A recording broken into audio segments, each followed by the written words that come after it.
মালিক ইয়াউমিদ্দিন, বিচার দিবসের মালিক। এখানে আমি আমার বিশ্বাসের ঘোষণা দিচ্ছি, তার সর্বময় ক্ষমতার সাক্ষ্য দিচ্ছি যে চূড়ান্ত সিদ্ধান্ত একমাত্র আল্লাহর, সর্বোচ্চ বিচারিক ক্ষমতা কেবল তার। কারো কাছে একটি আবেদনপত্র লিখলে তার ক্ষমতাকে মেনে নেয়ার ডিক্লারেশন দিতে হয়। যেমন মাননীয় প্রধান শিক্ষক বা মহামান্য রাষ্ট্রপতিকে না মানলে তার কাছে প্রাণ ভিক্ষার আবেদন করার অর্থ কী? তেমনি আমরা আল্লাহর প্রধান বিচারিক ক্ষমতাকে মেনে নেয়ার ঘোষণা দিচ্ছি যে তিনি সকল বিচারকের বিচারক, সকল সম্রাটের সম্রাট, সকল ক্ষমতার উৎস। আকবর, আলেকজান্ডার, চেঙ্গিস, গজনী যত বড় সম্রাটই হন, প্রকৃতির নিয়মের কাছে তারা কত অসহায়। তারা তাদের এত সৈন্য সম্পদ দিয়ে বার্ধক্য বা মৃত্যুকে ঠেকাতে পারেনি। পীর, পয়গাম্বর সবাইকে বার্ধক্য বা মৃত্যুর মুখোমুখি হতে হয়েছে স্রষ্টার বিধিত নিয়মেই। আমাদের কৃতকর্মের ফলাফল আমাদেরকে ভোগ করতেই হবে। আমাদের কর্ম অনুযায়ী এই কর্মফল বন্টন করবেন এই বিশ্বজগতের ভাগ্য বিধাতা। এরপর আমরা একটা দরখাস্তে কি লিখি? আমি আপনার বিদ্যালয়ের একান্ত বাধ্যগত ছাত্র, অর্থাৎ স্কুলের যাবতীয় নিয়মকানুন আমি যথাযথভাবে মেনে চলি। স্কুলের নিয়মকানুন না মানলে আপনার দরখাস্ত মঞ্জুর হবে। ঠিক একই কথা আমরা বলছি প্রার্থনায়, ইয়্যাকা না'বুদু, আমরা আপনারই ইবাদত করি। এই ইবাদত মানে বান্দেগি বা দাসত্ব। আব্দ মানে বান্দা বা সার্ভেন্ট, আর মাবুদ মানে লর্ড। আল্লাহ আমাদেরকে সার্ভেন্ট হিসেবে সৃষ্টি করেছেন এবং আমাদের জব রেসপন্সিবিলিটি হচ্ছে কোরআন। আমরা আপনারই ইবাদত করি, অর্থাৎ আপনার একান্ত বাধ্যগত গোলাম। আপনি যা করতে বলছেন আমি তাই করি, আর আপনি যা কিছু করতে নিষেধ করেছেন তা করি না। কিন্তু বাস্তবে আমরা জানিও না আল্লাহ কি আদেশ করেছেন আর কি নিষেধ করেছেন। আমরা আল্লাহর কিতাব পড়েই দেখলাম না, আর বলছি আপনারই ইবাদত করি। ইবাদত মানে আদেশ নিষেধ মেনে চলা। সারাদিন তো মিথ্যা কথা বলছি, আল্লাহর সাথেও মিথ্যা কথা বলছি। আমরা যদি আল্লাহর বিধিনিষেধ মেনে চলতে পারি, পুরো দুনিয়া আমাদের ইক্তেদা করবে। আমি কোরআন ভিত্তিক আলোচনা করায় আমাকে কয়েকজন আহলে কোরআন বলে কটাক্ষ করেন। আমি আসলে আহলে কোরআন না। I wish I weed B the one.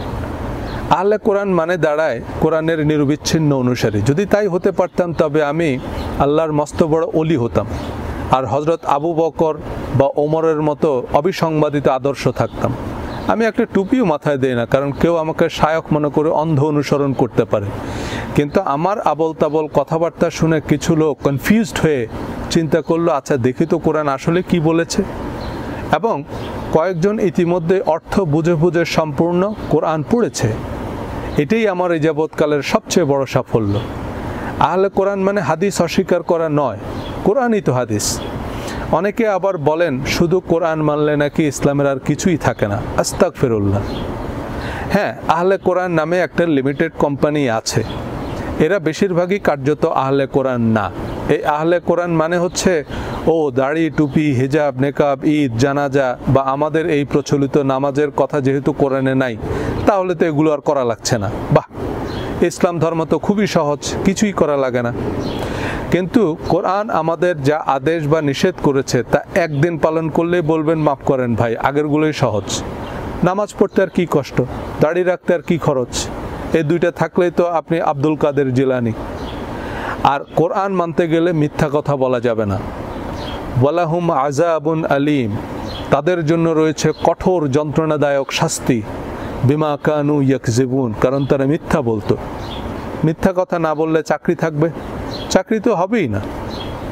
চাকরির বায়োডাটা বা ইন্টারভিউতে যা বলছি বেশিরভাগই তো মিথ্যা, জন্ম তারিখই তো ভুয়া। মিথ্যা কথা না বললে ব্যবসা হবে? মিথ্যা কথা কি? কোরআন বলছে বেহুদা আলাপে মগ্ন থাকলে দোজখে যেতে হবে। গীবত, গুজব এগুলো তো আরো অনেক বড় অপরাধ। এই বেহুদা আড্ডা, গীবত, গুজব ছাড়া কি থাকা সম্ভব? পেট ফুলেই তো মরব। এতিম, আত্মীয় স্বজন, দরিদ্র, মুসাফিরকে অকাতরে দান না করলে বেহেশতের দুয়ার খুলবে না। হুজুরের শর্টকাট ফর্মুলা মোতাবেক 2.5% জাকাত দিলেই হবে, কিন্তু কোরআন বলছে প্রয়োজনের অতিরিক্ত সব দান করে দিতে হবে। সব দিলেই হবে না। অফিসের কলিগ, পাড়া প্রতিবেশী, চেনা অচেনা সবাইকে ছোট ছোট বিষয়ে সাহায্য না করলে কেবল গুনাহ হবে না, সোজা জাহান্নাম। কোনো মানুষকে কষ্ট দেয়া, গালি দেয়া মস্ত বড় গুনাহ। ওজনে কম দিলে, ভেজাল নিম্নমানের পণ্য, নকল পণ্য বিক্রি করলে, মানুষকে ঠকালে, অন্যায়ভাবে মানুষের সম্পদ ভোগ করলে সে জ্বলন্ত অগ্নিকুণ্ডে নিক্ষিপ্ত হবে। আর সীমা লঙ্ঘন করলে আল্লাহ দুনিয়াতেই ধ্বংস করে দিবে। রাষ্ট্রীয় দায়িত্ব বা পাবলিক সার্ভিস আমাদের দেশের বাস্তবতা এবং কোরআনের মানদণ্ডে এত কঠিন যে কেউ এই দায়িত্ব নিতে সাহসী করত না।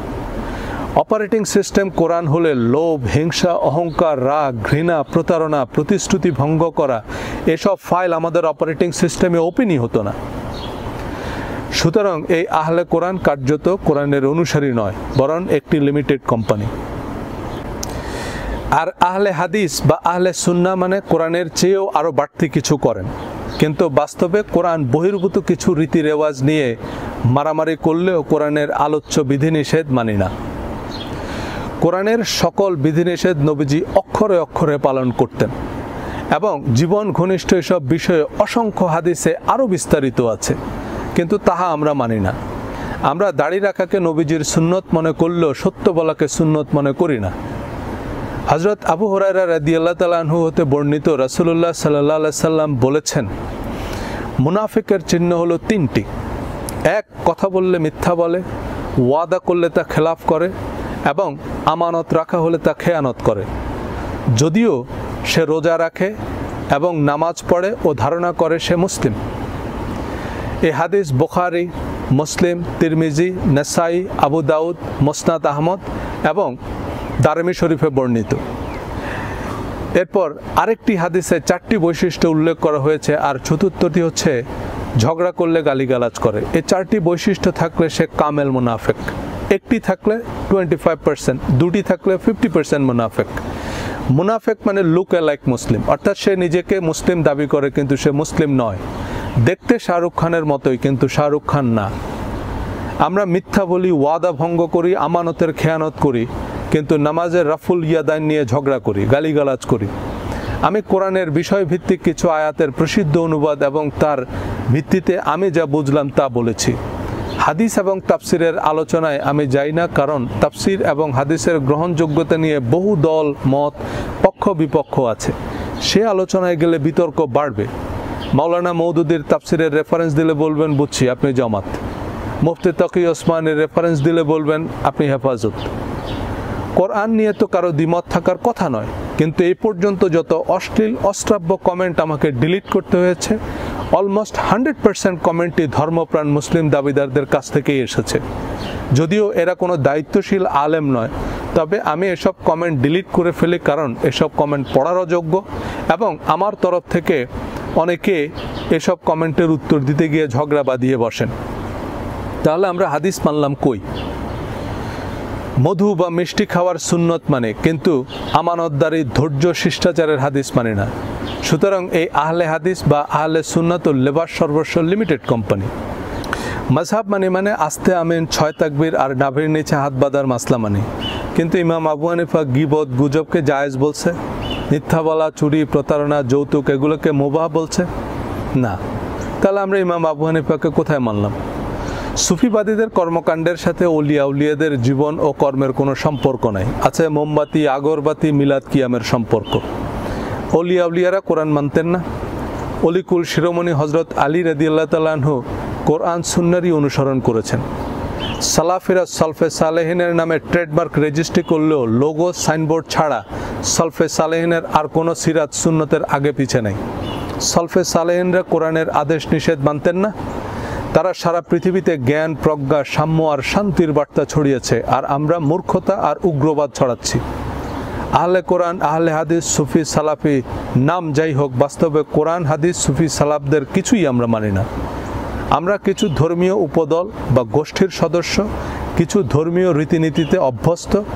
সেসব দল বা রীতিনীতিকে বৈধতা দেওয়ার জন্য যে হাদিস, ফেকা, পীর, মুরব্বি যাই লাগুক, কিন্তু তার চেয়ে গুরুত্বপূর্ণ বিষয়ে কোরআনের জলজ্জান্ত আয়াত, বিশুদ্ধতর হাদিস বিবেচনায়ও নিচ্ছি না।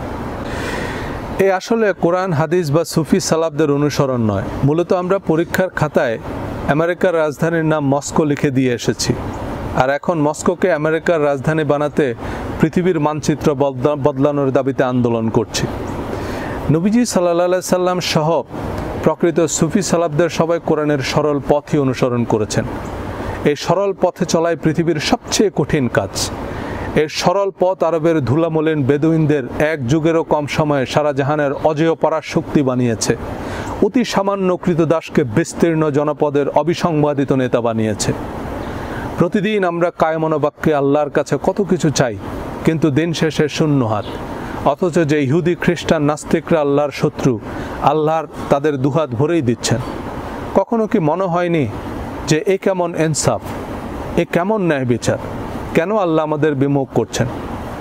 অনেকে আবার ব্যাখ্যা দেন নাস্তিকরা দুনিয়াতে পাবে আর আমরা আখেরাতে পাবো। সোনালী যুগের মুসলমানরা তো দুনিয়াতেই রাজত্ব করেছিল, আখেরাতেও তাদের মাথায় রাজ মুকুটি থাকবে। সূরা বাকারা 166 নম্বর আয়াত, রাব্বানা আতিনা ফিদ দুনিয়া হাসানাতাও ওয়া ফিল আখিরাতি হাসানাতাও ওয়া কিনা আযাবান নার। হে আমাদের রব, আমাদেরকে দুনিয়াতে কল্যাণ দিন আর আখেরাতেও কল্যাণ দিন এবং আমাদেরকে আগুনের আযাব থেকে রক্ষা করুন। সুতরাং যে দুনিয়াতে ব্যর্থ সে আখেরাতেও ব্যর্থ।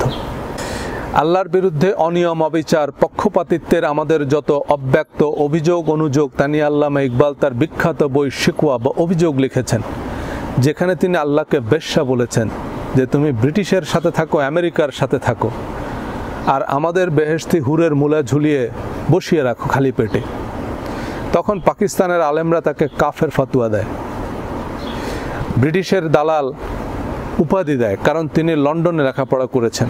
এরপর যখন তিনি মুসলমানদের সারা দুনিয়াতে লাঞ্ছিত, নির্যাতিত, অপমানিত হওয়ার কারণ ও ফলাফল নিয়ে কোরআনের আয়াতের কাব্যিক অনুবাদ করে আল্লাহর পক্ষ থেকে অভিযোগের জবাব শিকওয়া লিখেন যে আমি তো তোমাদের দেওয়ার জন্য বসেই আছি, কিন্তু তোমরা তো আমার কাছে চাও না। আমি তোমাদের হুদাল্লিল মুত্তাকিন বা সরল সঠিক পথ প্রদর্শক হিসাবে কোরআন দিয়েছি, তোমরা তো সে কিতাব বোঝার দরকার মনে করো না। আল্লামা ইকবালের ভাষায় আল্লাহ বলছেন, দান ভান্ডার খোলাই তো মোর, সে দান নেবার সায়েল কই, কারে আমি বলো পথ দেখাইব, পথ চলা সেই পথিক বই। জবাবি শিকওয়া লেখার পর তাকে আল্লামা উপাধি দেওয়া হয়। পাকিস্তানে আজও আল্লামা ইকবালের নামের সাথে রহমতুল্লাহ আলাইহি লেখা হয়। আমরা সাহাবা আজমাইনের যে সুন্নাহ অনুসরণ করি তা তৃতীয় শ্রেণীর যাত্রাপালায় নবাব সিরাজউদ্দৌলার চরিত্রে অভিনয় করার মতো। দিন শেষে এই নবাবের 3 বেলা ভাত জোটে না, কিন্তু সাহাবা আজমাইনের আসল সুন্নাহ ইউরোপ আমেরিকায় দেখবেন।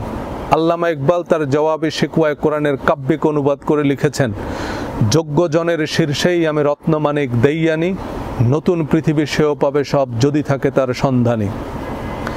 আমরা রত্নমানিক চাই কিন্তু যোগ্যতা অর্জন করতে চাই না। প্রথম শ্রেণীতে উত্তীর্ণ হতে চাই কিন্তু লেখাপড়া করতে চাই না। সফল হতে চাই কিন্তু তার জন্য কাজ করতে চাই না। লক্ষ্যে পৌঁছাতে চাই কিন্তু লক্ষ্যপথে অগ্রসর হতে চাই না। ভালো কাজের স্বীকৃতি চাই কিন্তু ভালো কাজটা করতে চাই না। যুদ্ধ জিততে চাই কিন্তু যুদ্ধটা করতে চাই না। এ কারণেই আমাদের সারা জীবনের সব চাওয়া কানাকড়িও মিলে না। তাই প্রার্থনা করার আগে প্রার্থনা করতে জানতে হবে, প্রার্থনার গ্রামার বুঝতে হবে, নির্দিষ্ট ফর্মে ও ফরম্যাটে আবেদন করতে হবে। সে প্রার্থনা কিভাবে করতে হবে, কি প্রার্থনা করতে হবে আল্লাহ আমাদের শিখিয়েছেন, কিন্তু আমরা প্রার্থনার আনুষ্ঠানিকতা অর্থাৎ হাত বাঁধা, রফুল ইয়াদাইন, তাশাহুদে আঙ্গুল নাড়ানো নিয়ে পোস্ট ডক্টরাল রিসার্চ করতে গিয়ে প্রার্থনার মূলনীতিই জানা হয়নি। আগের ভিডিওতে আলোচনা করেছি যে আমাদের প্রচলিত নামাজের স্ট্রাকচার কোরআনে নাই। কোরআনে কি আছে, কতটুকু আছে আমি ততটুকুই বলেছি। এর অর্থ আমি হাদিস মানি না বা মাযহাব মানি না দাঁড়ায় না। হাদিসে যা আছে তা হাদিসে আছে, দ্যাটস ইট। সে বিষয়ক অগণিত ভিডিও ইউটিউবে আছে, দেখতে পারেন। বিভিন্ন মাযহাব, শিয়া, ইসমাইলি, ইহুদিদের নামাজও পাবেন ইউটিউবে। কিন্তু আপাতত দয়া করে আমার বক্তব্য বোঝার চেষ্টা করুন। কোরআনে নামাজের আনুষ্ঠানিকতায় কোনো পুণ্য রাখা হয়নি, কিন্তু প্রার্থনার মূলনীতি বলা হয়েছে। ইয়্যাকা নাস্তাঈন, আমরা আপনার নিকট সাহায্য চাই। অর্থাৎ আমি আর কোনো দরবারে, মাজারে, মন্দিরে সাহায্যের আবেদন করি নাই। আমার আর কোনো সহায় নাই, আর কোনো অবলম্বন নাই আপনি ছাড়া। এইবার আমরা মূল আবেদন করব। এতক্ষণ পর্যন্ত দরখাস্তের স্যালুটেশন, ডিক্লারেশন দিয়েছি, এগুলো আমাদের আবেদনের মূল নয়। আমাদের মূল আবেদন, মূল চাওয়া হচ্ছে ইহদিনাস সিরাতাল মুস্তাকিম, আমাদেরকে সরল পথ দেখান, সরল সঠিক পূর্ণ পন্থা দাও গো মোদের বলি। এটাই হচ্ছে আল্লাহর কাছে আমাদের মূল প্রার্থনা।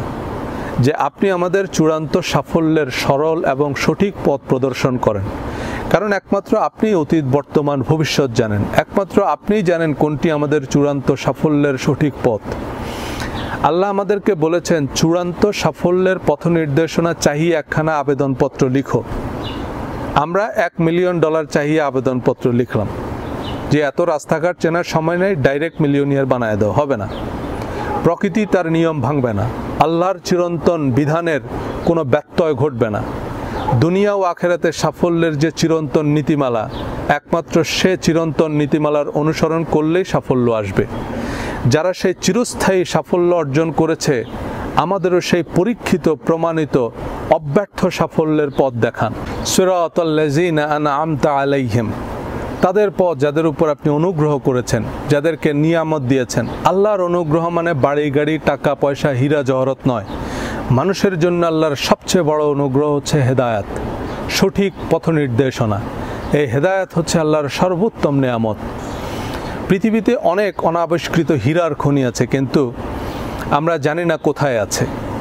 এইডস ও ক্যান্সারের উত্তর আছে, কিন্তু কোন পথে সে উত্তর পাওয়া যাবে তা জানলেই চিকিৎসায় নোবেল মিলবে। মার্ক জুকারবার্গ বা বিল গেটসের মতো উদ্যোক্তারা $1 বিলিয়ন নয়, $1 বিলিয়ন আইডিয়া খোঁজে, যে আইডিয়া পৃথিবী বদলে দেবে। চূড়ান্ত সাফল্য বা অর্থবহ সাফল্য হচ্ছে কল্যাণকর মর্যাদাপূর্ণ সাফল্য। শুধু রাজত্ব নয়, মানুষের অন্তর জয় করতে পারা। ক্ষণিক সাফল্য অনেকেই পায়, কিন্তু চূড়ান্ত বিজয় অর্জিত না হলে সে সাফল্য ধুলায় মিশে যায়। তারা দিন শেষে ইতিহাসের আবর্জনায় পরিণত হয়। গায়রিল মাগদুবি আলাইহিম ওয়ালাদ-দাল্লিন, যাদের উপর আপনার ক্রোধ আপতিত হয়েছে এবং যারা পথভ্রষ্ট হয়েছে তাদের পথে নয়, যারা লাঞ্ছিত ঘৃণিত ধিক্কৃত, যারা তাদের কৃতকর্মের জন্য ধ্বংস হয়েছে, যারা ব্যর্থ বিপদগামী, তাদের সে ব্যর্থতা হতাশার পথে আপনি আমাদের নিবেন না।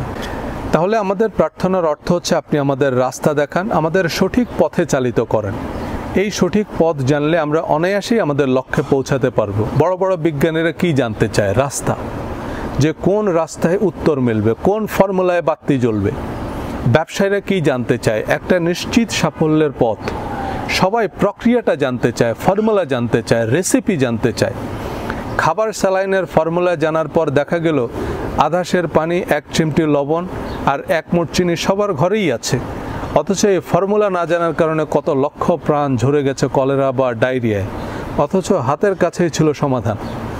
আমরা তাই আল্লাহর কাছে ফর্মুলাটা চাই, সাফল্যের সরল সঠিক পথটা জানতে চাই।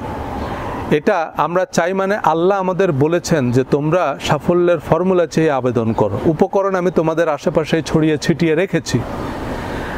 আমাদের আশেপাশে যারা সফল, তারা এই রাস্তায় অযত্নে ছড়িয়ে ছিটিয়ে থাকা কয়লাকে হীরায় পরিণত করেছেন। ডক্টর ইউনুস জোবরা গ্রামের হতদরিদ্র মহিলাদের বিনা জামানতে ঋণ দেওয়ার যে কার্যক্রম চালু করেছেন, তা তাকে নোবেল এনে দিয়েছে। যে দরিদ্রদের আমরা কয়লার মতো তুচ্ছ জ্ঞান করি, ডক্টর ইউনুস তাতে নোবেল দেখেছেন। সফল হওয়ার সব কিছুই আমাদের হাতের নাগালে, শুধু রাস্তা জানা এবং রাস্তা ধরে অবিরাম এগিয়ে যাওয়ার শক্তি আর সাহস চাই। একই কথা লেখা আছে ভগবদ্গীতায়, বিপদে মোরে রক্ষা করো, এই নহে মোর প্রার্থনা, বিপদে আমি না যেন করি ভয়। কাজী নজরুল ইসলামও বলেছেন, খোদা হাত দিয়াছেন হাত পাতিয়া ভিক্ষা করার জন্য নয়, হাত দিয়ে অর্জন করিয়া লইবার জন্য। এই অর্জন করিয়া নেয়ার শক্তি, সাহস, ধৈর্য, কর্মকৌশলই আমাদের মূল প্রার্থনা। পবিত্র কোরআন খুললেই প্রথমেই এই প্রার্থনা।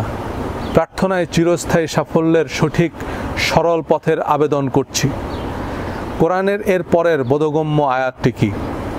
যালিকাল কিতাব লা রাইবা ফিহি হুদাল লিল মুত্তাকিন, এই সেই কিতাব যাতে কোনো সন্দেহ নাই, মুত্তাকিদের জন্য হেদায়াত।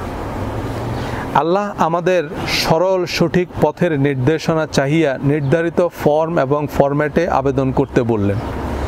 আবেদনপত্র সাবমিশনের সাথে সাথেই রিপ্লাই দিলেন যে এই কিতাবই হচ্ছে সরল সঠিক পথ নির্দেশনা, সন্দেহ সংশয়ের ঊর্ধ্বে নির্ভুল নির্ভেজাল সাকসেস ফর্মুলা।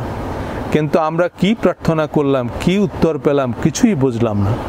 কোরআন না বুঝলে, কোরআনের দেখানো পথে না হাঁটলে সারা জীবন প্রার্থনা করলেও আমরা যেখানে ছিলাম সেখানেই পড়ে থাকব। নামাজের ভিডিওতে আমার সতীর্থ অগ্রজ অনেক বড় বড় ইসলামিক স্কলাররা উৎসাহব্যঞ্জক মন্তব্য করলেও তা থেকে অনেকেই উপসংহার টেনেছেন যে আমি মানুষকে নামাজে নিরুৎসাহিত করছি। না, আমি নামাজকে বাটখারা হিসেবে ব্যবহার করছি কোরআনের বাকি সব কমান্ডমেন্টের ওজন বুঝাতে। আকিমুস সালাহ যেমন কোরআনে বলা হয়েছে, একই শব্দ আল্লাহ ব্যবহার করেছেন ওজনের ক্ষেত্রে। আকিম simply means to set something upright and maintaining it. Surah Ar-Rahman, wa aqimul wazna bil qist wa la tukhsirul mizan, and uphold the weight with equity and do not cheat in the weights and measures. তোমরা যথাযথভাবে ওজন করো, ওজন বা পরিমাপে প্রতারণা করো না। নামাজ ইসলামের প্রধান স্তম্ভ, কিন্তু বিজনেস ইথিক্স কেন ইসলামের স্তম্ভ হলো না? আকিমুস সালাহ ফরজ, আকিমুল ওয়াজনা কেন ফরজ নয়?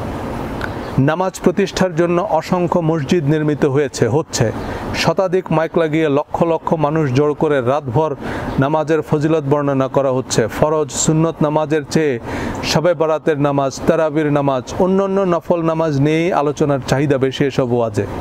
কারণ ফরজ নামাজ না পড়লেও সুন্নত নফল নামাজ বেশ আয়োজন করেই পড়ে। সুতরাং এসব ওয়াজের কাটতিও বেশি, কিন্তু আকিমুল ওয়াজনার কত দূর?